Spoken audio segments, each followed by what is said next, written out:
po 10% e resurseve të vet. Kështu që me NATO-n kjo luftë do mbyllej. Problemi është që me NATO-n ka një përshkallëzim të konfliktit, sepse Irani do të sulmonte vendet anëtare të NATO-s ku jemi dhe ne. Dhe këtu pastaj bëhet shumë problem. Me raketa që vinë në Evropë etj. Bëhet jashtëzakonisht shumë problem sepse përshkallëzohet konflikti dhe nuk e do njëri këtë gjë. Kjo është arsye pse NATO është e kujdesshme, siç për shembull në konfliktin në Ukrainë, NATO i ka kapacitetet të futet në Ukrainë edhe t'i shpori rusët që aty. Por Rusia ka armë bërthamore, dhe duke ditë që ne nuk duam një konflikt bërthamor midis NATO dhe Rusisë, NATO nuk është përfshirë. Kjo është arsyeja, domethënë, pra NATO është organizëm deterrent që kërkon të shmang konfliktin, jo ta shkaktojë konfliktin. Qartë. Atëherë, Ruel, për të rikthyer sërish ngushticës së Hormuzit, sa dramatike është tashmë kjo situatë? Mund të konsiderohet bllokimi i Hormuzit ndoshta si arma më e fortë ekonomike që Irani ka kundër perëndimit?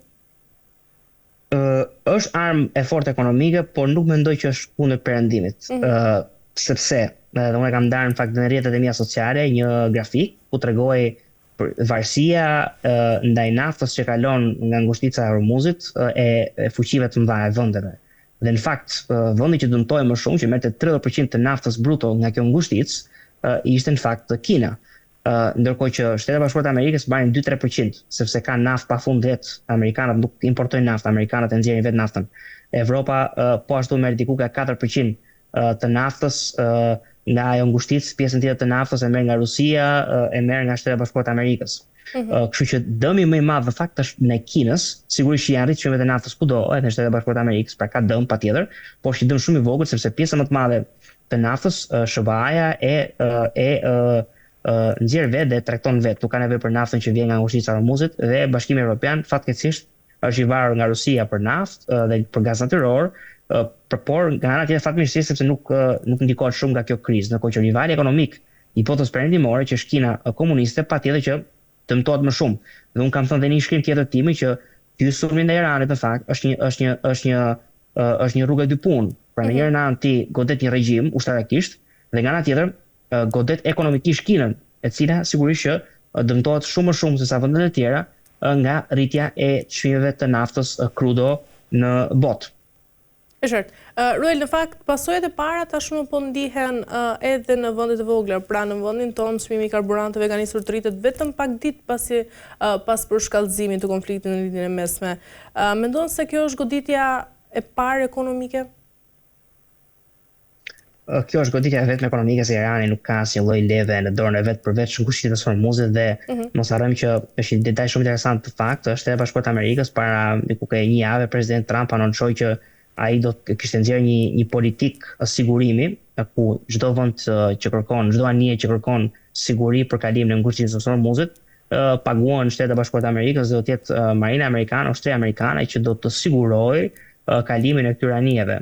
Kështu në këtë kuadër, edhe në fakt është edhe vlen gjë që do të thënë Grisela që shumë e rëndësishme, ne nuk e dim a është mbyllur apo jo ngushtica e Hormuzit. Ka detaj që thonë që është mbyllur, por ka raportime që thonë që është akoma pa mbyllur dhe amerikanët po luftojnë. Dhe unë jam i bindur që Amerika do të po e lë të mbyllet për pak sa të goditet Kina, dhe në momentin kur atë t'ia ka dhënë goditjen ekonomike Kinës, do ta japin sërish për kalim normal të mallrave dhe të naftës.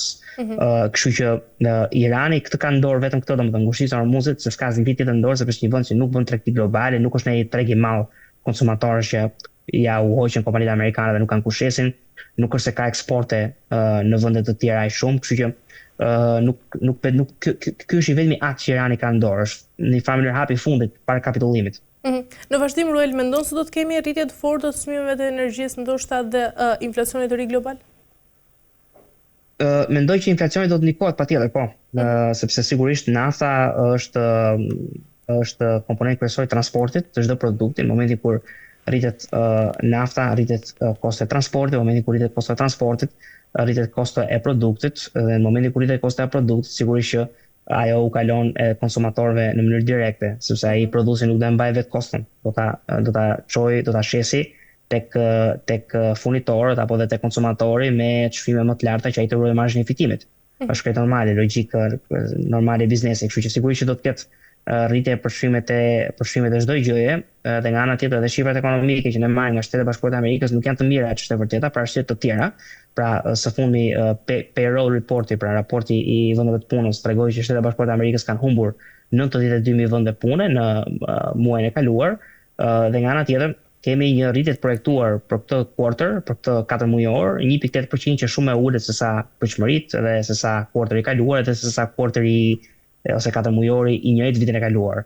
Kjo në fakt nuk ka të bëjë shumë ka pak të bëjë me pasigurinë gjeopolitike, ka shumë të bëjë me politikat tarifore të administratës Trump dhe politikat proteksioniste të tyre, të cilat po e godasin në fakt sipërmarrjen amerikane më shumë se sa po e ndihmojnë, megjithatë është diskutim tjetër, por që do të ketë impakt mbi inflacionin global, mendoj që po, patjetër. Në fakt nga Teherani është thënë se lufta mund të zgjasë derisa presioni ekonomik global të detyrojë botën të ndalojë sulmet. Po përpiqet tashmë Irani të fitojë kohë apo të ndryshojë ndoshta edhe ekuilibrat e fuqisë?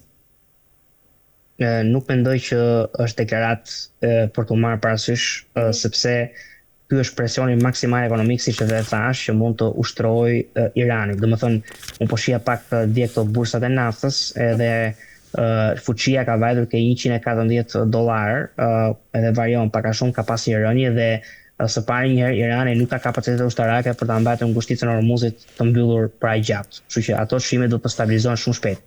Nga ana tjetër, vendet e G7-s janë ulur në tavolinë dhe kanë rënë dakord që do të çlirojnë rezervat e tyre emergjente të naftës.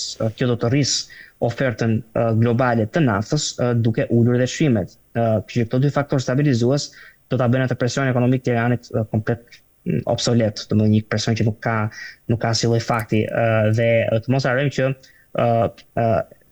përveç faktit që çmimet e naftës nuk do zgjasin për kaq shumë të rritura, vlen gjithashtu të thuhet dhe fakti që siç edhe thash më parë që nuk është vetëm nafta komponenti I tregtisë globale, që Irani realisht të kishte mundësi të ndikonte në ekonominë botërore, do duhet që Irani të ishte eksportues I madh, do duhet që Irani të ishte treg I madh për konsumatorët amerikanë, për konsumatorët evropianë, për konsumatorët kinezë. Nuk është kjo. Por një prej gjërave që flasin shumë gjeopolitikanë, shumë analistë, çfarë do ndodhë për shembull në rast se Kina pushton Taiwanin, sepse Kina është tregu më I madh në botë. Është kokë në kokë me Amerikën. Dhe sanksionet ndaj Kinës do të përkthehen në sanksione mbrapsht ndaj botës. Në çdo gjë. Kjo po është rrezik I madh. Çfarë do bëj perëndimi në atë moment? Por jo Irani që s'ka asnjë gjë në dorë, domethënë. Qartë, por çfarë ndodh nëse Rusia dhe Kina Roel vendosin të mbështesin Iranin, pra qoftë diplomatikisht ose ekonomikisht? Kina nuk do ta mbështes Iranin, mendoj unë, aq hapur, sepse Kina, siç e thash, po dëmtohet vetë nga mbyllja e ngushticës së Hormuzit, patjetër që ka pas një mbështetje diplomatike të Ministrisë së Jashtme kineze në raport me të drejtën e Iranit për të mbrojtur veten e vet, shkeljes së sovranitetit territorial të Iranit dhe tjerë. Ndërkohë që Rusia pastaj nuk është një what if, kjo nuk është një çfarë do ndodh, kjo po ndodh. Irani është mbështetur nga Rusia, është një regjim rus praktikisht në krye, domethënë Putini e mbështet fuqishëm Ajatollahun dhe ka thënë që ne jemi në krahun tuaj. Por nuk ka, domethënë siç e kemi thënë në këtë emision, por edhe në emisione të tjera, unë jam I bindur se ky rendërim botror I ka të ndarë zonat e influencës. Dhe përveç deklaratave bombastike që mund të shohin, nuk do të shkohet më tutje, sepse Rusia e di që nuk ka më punë në lindjen e mesme. Rusia, zona e vet influencës, do ketë Evropën lindore, do ketë ato 15 republika që I ka pas pjesë të vetat, do I jepet një marrëveshje e mirë në Ukrainë që Rusia do dalë fituese në Ukrainë dhe kaq. Dhe në këmbim Rusia të rriqet komplet nga lindja e mesme. Kjo është arsye pse ne pam për shembull Bashar al-Assadin të bie, kjo është arsye pse ne kemi parë të proxy të Iranit të shkatrohen, kjo është arsye pse nuk do të ketë një shtet palestinez, dhe kjo është arsyeja pse dhe regjimi I Ajatollahëve është në momentet e tij të fundit. Kështu që në këtë kuadër janë thjesht deklarata bombastike, por nuk ka për të ndodhur asgjë. E qartë. Roel, nga ana tjetër Irani ka dhe aleat dhe milici në shumë vende të rajonit. Sa I madh është rreziku që ky konflikt të përhapet në Irak, në Siri apo në Yemen? Shiko, ky konflikt është përhapur që përpara nisjes në fakt, sepse Irani ka pas proxyt e veta kudo. Pra Irani ka pasur Hamasin kryesisht, Hezbollahun, Houthim edhe ca grupe të tjera në Irak, ndërkohë që në Siri ka pasur liderin e vet, ka pas Bashar al-Assadin, nuk ka pas nevojë të ketë grupe proxy. Kështu që Sirin e heqim nga harta, sepse Siria është tani më ka një qeveri unitare të drejtuar nga kryeministi Ahmed al-Sharai, mbështetur fuqishëm nga Ankara zyrtare, dhe sigurisht që përballë ka disa faksione në fakt ku janë dhe kurdët, të cilët mbështeten nga Izraeli. Por nuk ka Irani shkullur nga Siria. Në Irak mund të ketë një milici të vogël, por nuk është se kanë ndikimin e ka pasur në Hamasit, Hezbollah dhe Houthit, të cilat të tre këto milici janë degraduar tani më. Janë milici të pa fuqishme. Kështu që në këtë kuadër mund të jenë raketa sporadike, por nuk kanë ndikim, nuk kanë fuqi, nuk kanë aftësi këto milici për të bërë punën e Iranit. Tani më, domethënë, Irani po përballet në mënyrë të drejtë për drejtë me Perëndimin dhe nuk ka më asnjë lloj mundësie domethënë që të përdori proksit e veta.